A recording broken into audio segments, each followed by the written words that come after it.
પશ્ચિમ એશિયામાં યુદ્ધની વચ્ચે ઈરાનનું મોટું નિવેદન, સીઝ ફાયરને લઈને પાકિસ્તાન તરફથી મળેલા પ્રસ્તાવની સમીક્ષા. ઈરાને કહ્યું, અમેરિકા માટે રાજદ્વારી જવાબ તૈયાર, યોગ્ય સમયે કરીશું જાહેરાત. અમેરિકાના રાષ્ટ્રપતિ ડોનાલ્ડ ટ્રમ્પનું ઈરાનને આવતીકાલ સુધીનું અલ્ટિમેટમ, કહ્યું હોર્મુઝ ખોલો, નહીં તો પાવર પ્લાન્ટ અને પુલો ઉપર કરીશું હુમલો. ઈરાનને નરક બનાવવાની પણ આપી ધમકી.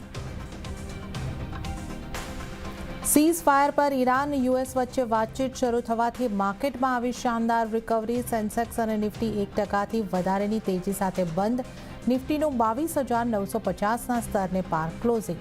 બેંક નિફ્ટીમાં સૌથી વધારે 2%ની તેજી, તો મિડ કેપ અને સ્મોલ કેપ ઇન્ડેક્સમાં ખરીદારીનો માહોલ. પશ્ચિમ એશિયાના યુદ્ધની અસર હવે તમારા ખિસ્સા પર પણ પડશે. ખાદ્ય તેલ, સાબુ અને ડિટર્જન્ટથી લઈને બિસ્કિટ, કોલ્ડ ડ્રિંક પણ થશે મોંઘા. કન્ઝ્યુમર ડ્યુરેબલ્સ પર પણ દેખાશે યુદ્ધની અસર.